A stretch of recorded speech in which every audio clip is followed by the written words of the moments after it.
ชื่อเด็กชายกฤษทูแก้วอยู่โรงเรียนอัสสัมชัญศรีราชาป .6A ครับวันนี้ผมจะมาทำข้าวผัดทะเลการทำข้าวผัดทะเลนั้นมันจะมีวิตามินเยอะแล้วก็ครบสารอาหาร5 หมู่ด้วยครับส่วนอย่างแรกที่เราต้องทำก็คือเตรียมอุปกรณ์การทำอาหารครับแล้วงั้นเดี๋ยวเราไปดูส่วนผสมในการทำอาหารกันเลยครับตอนนี้เรามาอยู่ในขั้นตอนการเตรียมอุปกรณ์การทำอาหารนะครับอย่างแรกเลยเราต้องมีคะน้าส่วนก้านครับ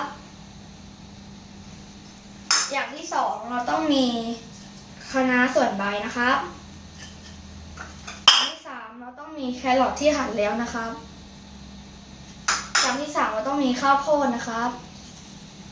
และอย่างที่สี่เราต้องมีกุ้งลายเสือนะครับไม่จำเป็นต้องเป็นกุ้งลายเสือก็ได้นะคะอย่างที่5เราต้องมี5หรือ6ไม่รู้เราต้องมีปลาหมึกนะครับ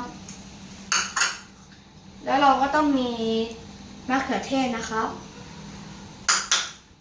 อันนี้ข้าวนะครับอันนี้ไข่นะครับส่วนอันนี้แตงกวานะครับอันนี้ผักชีนะครับงั้นเดี๋ยวเราไปดูขั้นตอนการผัดเลยนะครับไปเลยตอนนี้เรามาอยู่ในขั้นตอนการผัดนะครับการผัดนั้นต้องมีน้ำมันแล้วเราก็ต้องใส่น้ำมันไว้สักพักนะครับเพื่อให้น้ำมันเดือดก่อนประมาณนี้แล้วเมื่อกี้ลืมบอกว่ามีส่วนผสมนะครับส่วนผสมก็คือซีอิ๊วขาวแล้วก็น้ำตาลนิดหน่อยครับอย่างแรกเลยเราต้องผัดอันนี้ก่อนนะฮะ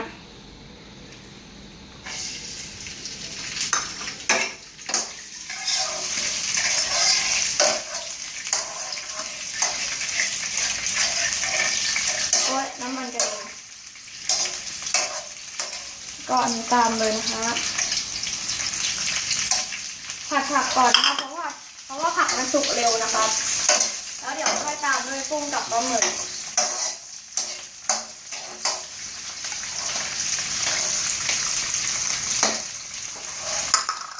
จริงๆแครอทควรจะ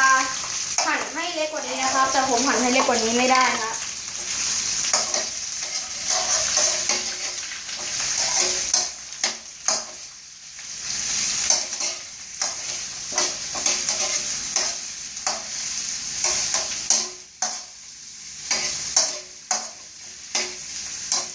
ประมาณนี้แล้วเราก็ต้องใส่ปลาหมึกนะครับ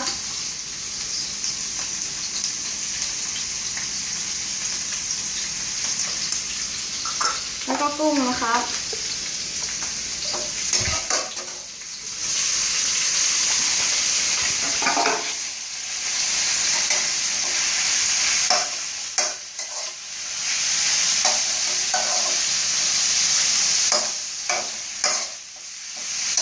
แล้วก็ใส่ซีอิ๊วนะคะต้องใส่มะเขือเทศก่อน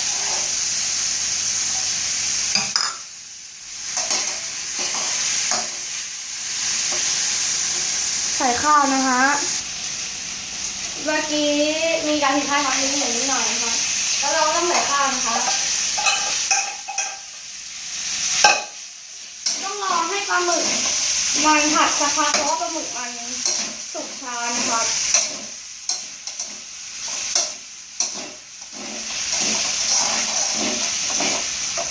แล้วก็ถึงตอนใส่ไข่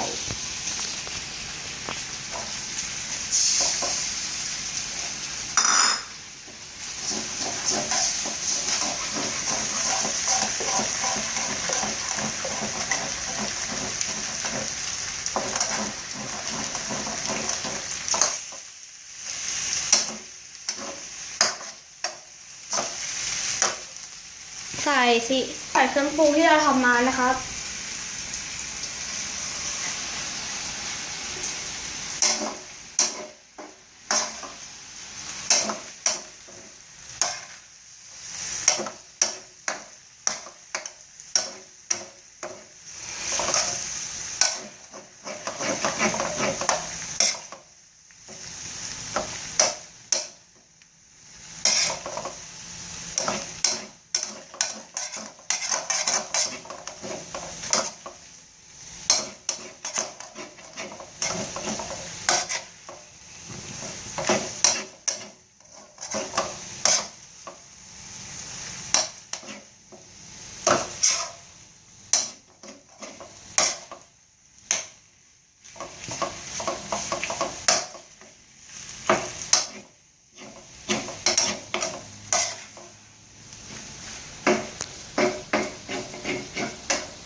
แล้วก็ประมาณนี้นะครับแล้วเดี๋ยวเราค่อยไปใส่ผักชีกับแตงกวาทีหลังนะครับ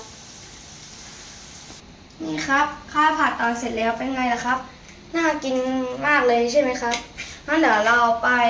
ตอนที่ให้แม่ชิมแล้วบอกว่ารสชาติมันเป็นยังไงนะครับเพราะว่าผมชิมเองมันต้องอร่อยอยู่แล้วครับงั้นเราไปตอนที่แม่ชิมเลยนะครับไปเลย ตายแล้วแม่ยังไม่ได้แต่งหน้าเลย เดี๋ยวมาชิมฝีมือลูกชายหน่อยนะคะ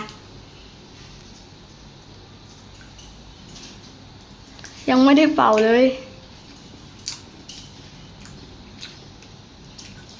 จืดไปนิดนึงแผลนิดหน่อย ก็แม่บอกว่าใส่ซีอิ๊วนิดเดียวอ่ะ แต่โดยรวมแล้วโอเค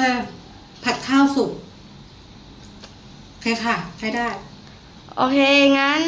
แค่นี้นะครับ บ๊ายบาย